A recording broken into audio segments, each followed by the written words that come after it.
Welcome, ladies and gents. Chris Andre here. You can find me at BetBoxing on Twitter for boxing-related tweets, or you can subscribe to this channel and get notifications whenever a new video is uploaded. Let's talk about Canelo Alvarez and Callum Smith, the fantastic performance Canelo put, why he's so difficult to beat, and the things he does that are so good. But also what Callum Smith could have done a lot better, and what sort of fighter could potentially get the better of Canelo. You know, what are the weaknesses? Because you always have to look for weaknesses. So first and foremost, you have to say, Canelo Alvarez, when you go blow for blow with Canelo, you're going to end up on the losing end of the fight. He's far too creative, and his shots are far too eye-catching. If you're going to go, pot shot for pot shot, you've got no real chance. You have to have more volume than Canelo. You have to make him miss, and you have to be landing more volume. If it's a case of I'm going to land 10 shots, you're going to land 10 shots, you're not going to beat Canelo Alvarez. Now, what happened last night with Callum Smith is that he was caught in between two worlds. What did he do? He's a taller man. Okay, did he get on the back foot really and make Canelo Alvarez earn the right to enter the pocket, to let go of his shots? No, he didn't really fight like that. He didn't fight like a big man getting on the back foot and moving around. And that's something that I've said on Twitter recently. He's not able to do. That's not his game. He's a big fighter that gives up his size to fight on the inside. But he didn't do that either. He didn't really get in the pocket and think, you know what, I'm going to war. I'm going to throw my punches, step out at an angle, come back in. Constantly come back in. When Canelo gets close, I'm going to try and tie him up. I'm going to try and force him back. We didn't see that. He was stuck in between worlds. What did he do? Did he get on the back foot and box? No, not really. Did he get on the inside and push Canelo back? No. So he was caught in between two worlds. And listen, it's easier said than done. It's easy for me to sit here and say, he should have done this, he should have done that. He's in there with one of the best pound-for-pound fighters in the world. I get it. But we're just talking from an analytical perspective and trying to critique what we saw. Now, from Canelo's perspective, it was another fantastic performance. There are certain things Canelo Alvarez has certainly picked up from Floyd Mayweather, and he's incorporated it into his own game. This Canelo destroys the Canelo Alvarez that Floyd fought. Floyd was obviously a wonderful boxer, but he was very good, Floyd, at knowing the timing of fights, knowing when to fight a guy. So there were certain fighters he fought when they were past their best.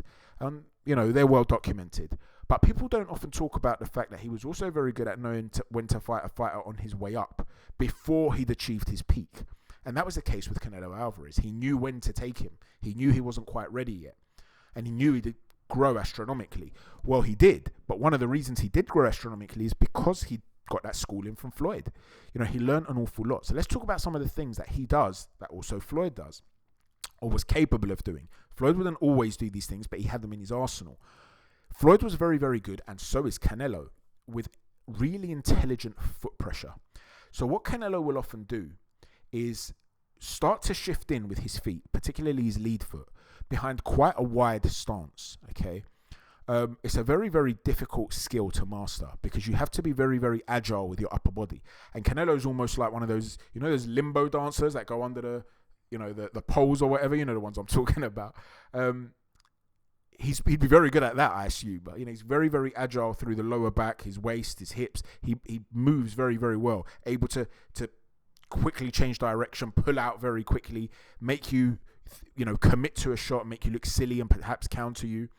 And what he'll do when he's got that wide stance, because he's got that wide stance and he's shifting in, when he's in that position, he's in a position to punch. And because of that, you're constantly feeling pressure. So what do? Do you work? If you do, and you try and throw a big hook, and we saw this with Smith time and time again last night, throwing a big hook and hitting nothing but air, because he thinks, right, Canelo's there to be hit, and Canelo will pull back. Canelo doesn't always punish you for doing that. Sometimes he will. Other times, if you're going to throw a hook and then try and follow up with a second phase attack, he'll take a step back as well to take a shot off of that, your power off of the shot. He can also then pivot off the lead foot and turn out, and he'll do it in an exaggerated manner and continue to stare off into the distance as he does it, and it looks like brilliant ring generalship. He magnifies to the viewer the idea that you missed. He makes you look silly. So he always looks like he's in control. And he's now also developed this very intelligent thing of when he steps out and walks away, he's got this cool little look on his face, like he won't look at you. He won't step out and look away and look at you. He'll look away. And he looks like he's strolling off. What he's actually doing there is resetting. He's taking a little moment to think, right, now what? Or, okay, time for a breather. But he's managed to be able to take those breathers now while looking effortless. So the judges aren't going to pick up on it. The fans aren't going to pick up on it. The opponent isn't picking up on it, thinking he needs a break, jump on him. Especially because the opponent's probably received a lot of punishment and he's welcoming the break himself. Do you see what I'm saying? So Canelo's become an expert at these little things too. The dark arts, the intelligent aspects of the game.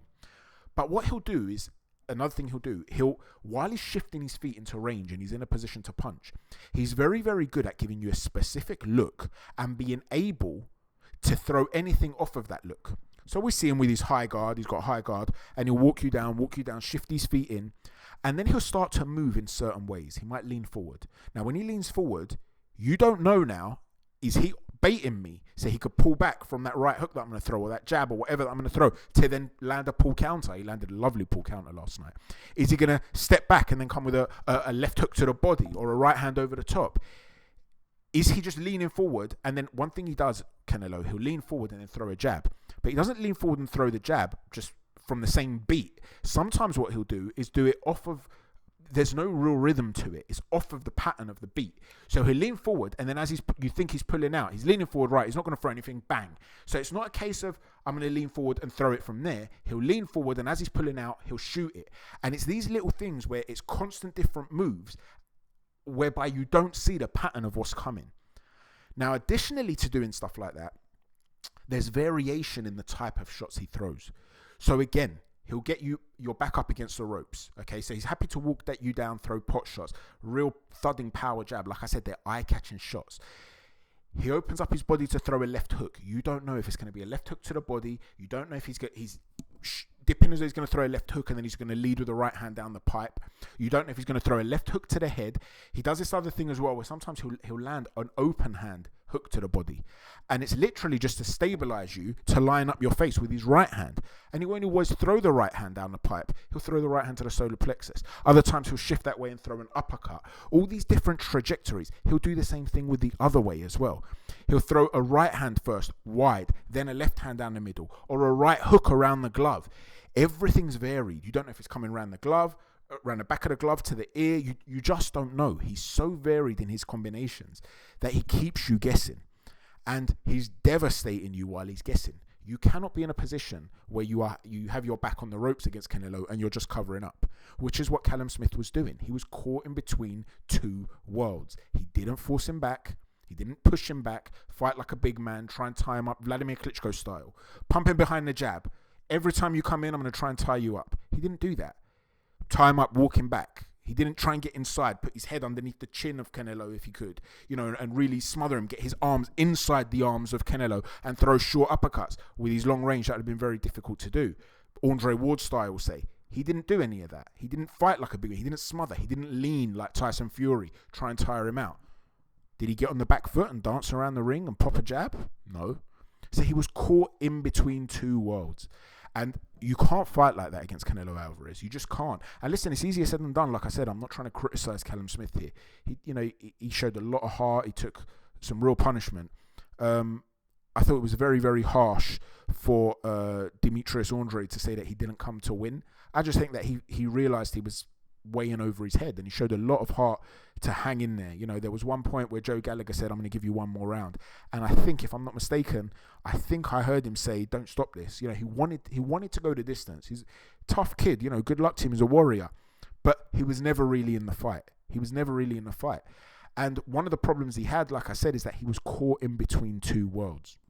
So what is the way potentially to beat Canelo Alvarez? In my opinion, there are two potential approaches to take, realistically speaking, because he's very thick set in the neck. He's very stocky, very low center of gravity. It's easy to just say, yeah, I'm going to push him back. It's hard to push someone back who's physically strong and has a low center of gravity with a wide stance. It's very, very hard. But because he has a wide stance, one of the things he doesn't do quite as well is rotate quickly.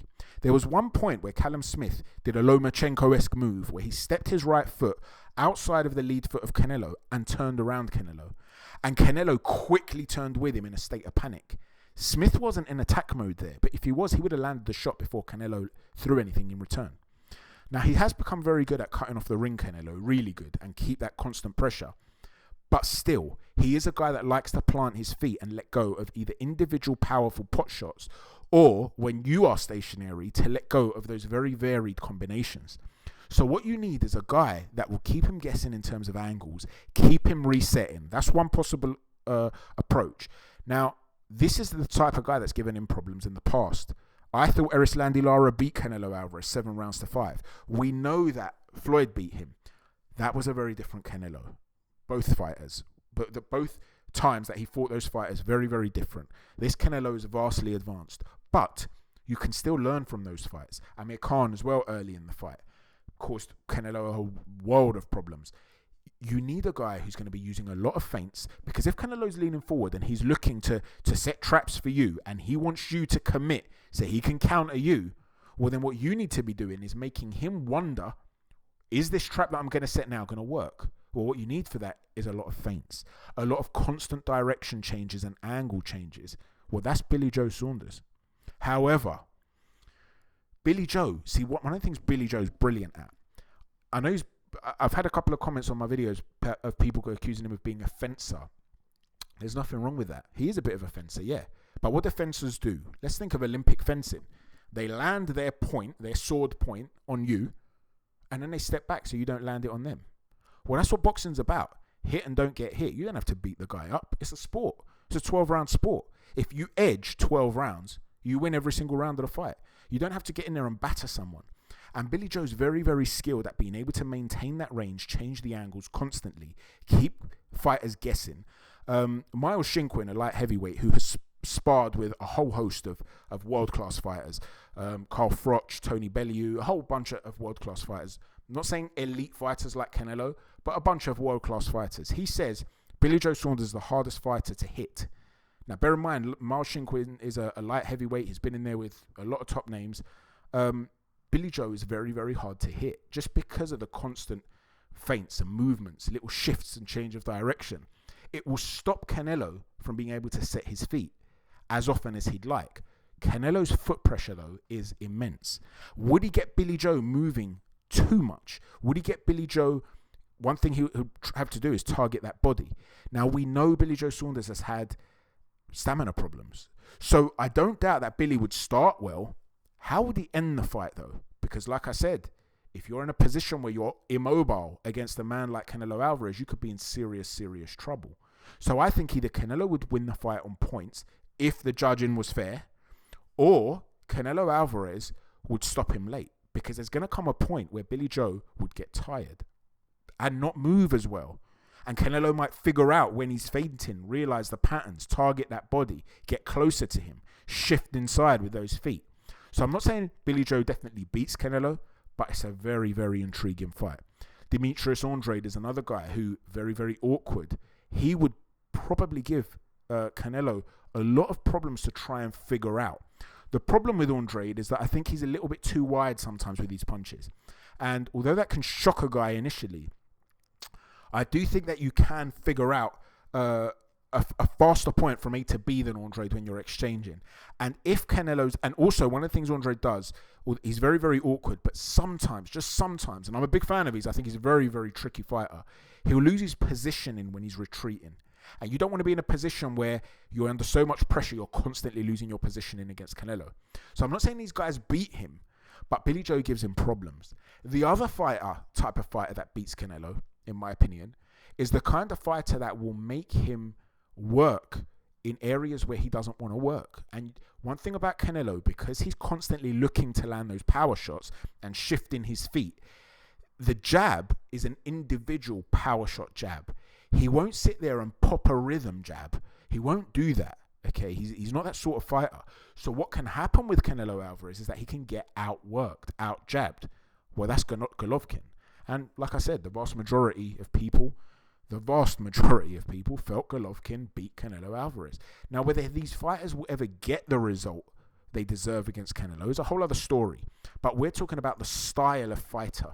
So who could be the sort of fighter that could pop a jab consistently and make Canelo miss, essentially, to outwork Canelo while not letting him land these big individual pot shots that will set a guy, offset a guy so that he can't get a rhythm, and so the judges look at it and think, okay, Canelo's winning that exchange.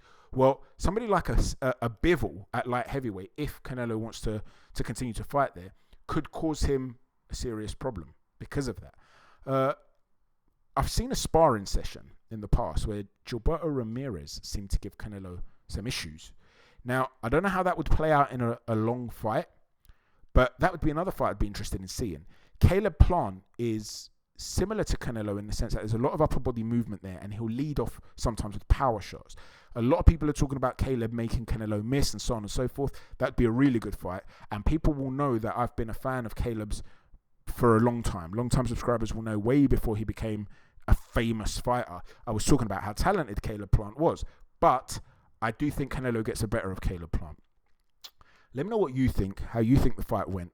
What fighter do you want to see fight Canelo next? Is there anyone you think beats him? Even if you thought Golovkin got the better of him in both fights, which, like I said, that's the majority of people. The general consensus on Twitter seems to be that Golovkin is now way past his best because he's 38 years old, and Canelo would stop him. Like I said in the post-fight analysis of the Golovkin fight, Abel Sanchez, who fell out with Golovkin, there were acrimonious circumstances for their split, believes, so you have to take what he says with a pinch of salt, but he feels that Canelo stops Golovkin and hurts him at this stage of his career. Do you take that seriously? Let me know what you think. Let me know if there are any other subtleties that you really like about Canelo. Let me know where you think Smith should go from here. And can anyone beat Canelo Alvarez without knocking him out? Thanks for watching, guys. Chat to you soon. God bless.